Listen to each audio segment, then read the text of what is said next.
أعوذ بالله من الشيطان الرجيم. بسم الله الرحمن الرحيم. اللهم صل على محمد وعلى آل محمد كما صليت على إبراهيم وعلى آل إبراهيم إنك حميد مجيد. اللهم بارك على محمد وعلى آل محمد كما باركت على إبراهيم وعلى آل إبراهيم إنك حميد مجيد. ربي زدني علما، ربي زدني علما. رب اشرح لي صدري ويسر لي أمري واحلل عقدة من لساني يفقه قولي. حسبنا الله ونعم الوكيل، نعم المولى ونعم النصير. أستغفر الله الذي لا إله إلا هو الحي القيوم وأتوب إليه، لا حول ولا قوة إلا بالله العلي العظيم. أعوذ بالله من الشيطان الرجيم. بسم الله الرحمن الرحيم। তো আজকে আমরা যে প আছে যে হরফটা এখান থেকে শুরু করব এবং এটার প্রথম রূপ মূল যে হরফ সেটা জানবো এবং প্রথম রূপটা কেমন হয়, মাঝে কেমন হয় এবং শেষে কেমন হয় সে সম্পর্কে জানবো। দেখেন এই প আর র দেখতে একই রকমের। এই দুইটা হরফ একইভাবে লেখা হয়, লেখার ক্ষেত্রে একইভাবে লেখা হয়। এতে প্রথমে যখন থাকে তখন এরকম ত এর রূপটা নিয়ে তখন আর একটা হরফ এর সাথে মিলিত হয়, এজন্য এভাবে টেনে দেওয়া হয়েছে। লর বেলাও সেম। মাঝে যখন বসে তখন তটা এইভাবে বসে এবং লটাও এইভাবে বসে এবং শেষ অবস্থায় এই অবস্থায় আসে। এক কথায় এর পূর্ণরূপ সব জায়গায় বিরাজ করে। কি এতটুকু বুঝেছেন আপু? জি। তো এই হরফগুলা জাস্ট আমি আপনাকে দেখাই যাব, কারণ এগুলার বলার কিছু নেই, কারণ আমরা হরফ উচ্চারণ সম্পর্কে তো জেনে আইছি। এখন শুধু জাস্ট হলো আমরা এর রূপগুলো কেমন হয় সেগুলো সম্পর্কে জানতেছি। এবার আইনের বেলাও দেখেন কিছুটা হামজার মাথা মতো, কিছুটা আইন গইন দুইটা হামজার মাথার মতো। দেখেন হামজার মাথাটাও এমন হয় কিন্তু হামজা এরকম টান হয়ে এইরকম, সরি হ্যাঁ এই ধরনের হয় এই। কিন্তু আইনের বেলায় মাথাটা এমন হয়ে এই জিনিসটা ধরবেন সোজা অবস্থায় যায়। ঠিক আছে? আইন আর ঠিক আছে। গইন এই অবস্থায় থাকে এবং যখন মাঝে বসে তখন এরকম মাথাটা হয়, মাথাটা এমন হয়। মাথাটা এই যে এইভাবে এসে এরকম এসে এরকম যায়। ঠিক আছে? এটা হলো আইনের মাথা মাঝে যখন বসে। এবং আইন গইন দুয়েটাই সেম একই রকম হয়ে থাকে, দেখবেন একটা আর একটার সাথে মিলিত আছে। এবার আমরা জানবো ফা আর কফ, যেহেতু আমরা রূপ চিনতেছি যার জন্য এখানে বেশি করতেছি না, লেন্দি করতেছি না। ফা আর কফ এদের মাথা সেম হয়, এদের নুক্তার পার্থক্য থাকে, এছাড়া কোনো পার্থক্য নাই। এর দুই নুক্তা হয়, এর এক নুক্তা হয়। দেখেন ফাটাও যে অবস্থায় প্রথমে থাকে কফের বেলাও সেম, ফাটাও যে অবস্থায় থাকে মাঝের হরফে কফের বেলাও সেম, এবং শেষেও একই অবস্থা।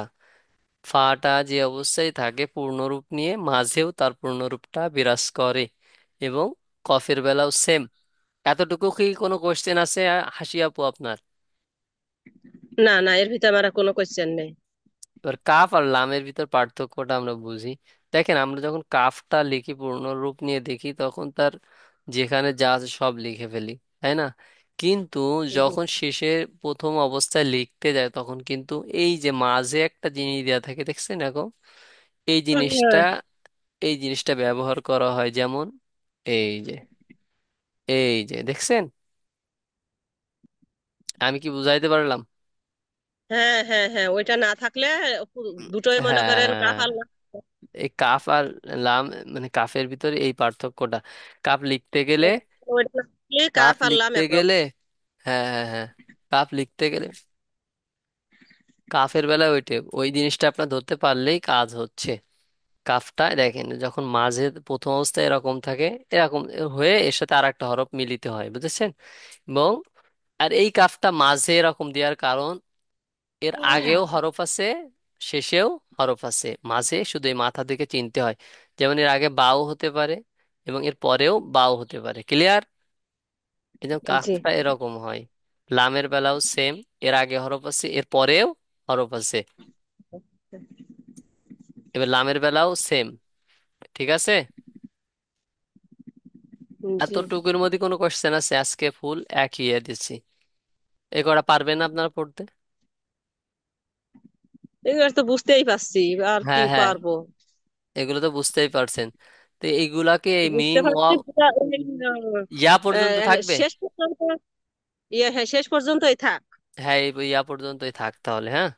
এর মধ্যে আর কোন, তো হুম আমার হুম। মনে হয় আজকে কোনো কোশ্চেন থাকার কথা না, আছে? তাই বলে এই পর্যন্তই পড়া শেষ না, আরো একটু পড়াবেন? তো পড়াবো তো অবশ্যই। এখন হলো কি, আমরা যদি, আমি আর আপনি যদি আগায় যাই কথা, এই তার হিসেবটা আগে দেখি।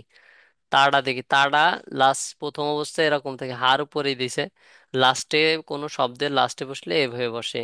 হারটাও দেখেন, হ্যাঁ, এই জিনিসগুলো একটু হুম। দেখবেন। দেখেন, আচ্ছা, আর যদি না পড়ান তাহলে কিছু অন্য বিষয় কোনো কিছু আলাপ করি, তাহলেই হ্যাঁ হবে, চলবে। অবশ্যই বলেন। এখন আপনার কোনো বিষয় জানা থাকলে সেটা বলেন। হ্যাঁ, মনে করেন যেমন আমরা ফজরের 4 রাকাত নামাজ না, হ্যাঁ হ্যাঁ হ্যাঁ। 2 রাকাত, 2 রাকাত ফরজ। হুম হুম। মনে করেন ফরজের 4 রাকাত যখন পড়ি, 4 রাকাতের নিয়ত যখন করি, তখন তো মনে বুঝিনি, করেন দুই কোন কোন রাকাতের সূরা কোনটার মিলাই। কথা করছেন, কোনটার কথা করছেন? ফজরের? ফরজ বলতে বুঝাচ্ছি। ফজরের না ফরজ, ফরজ, শুধু ফরজ? আমি বলছি, আপনি একটু শোনেন। যেমন 4 রাকাত ফরজ পড়ি, 4 রাকাত ফরজ পড়লি হ্যাঁ 2 রাকাত সূরা মিলাতে হয়, 2 রাকাত সূরা না মিলাইলেও চলে। হ্যাঁ, আর যখন ফজরের 2 রাকাত ফরজ পড়ি, তখন দুইয়ের রাকাতেই তখন পড়াতে লাগে। তখন 2 রাকাতেই মিলাতে হবে। হ্যাঁ, প্রথম দুই আমি রাকাত আগে না থেকে। মিলাতাম না, কিন্তু এখন মিলাই। নিজে আগে থেকে নিজে মিলাইতেন না? থেকে না, আগে মিলাতাম না।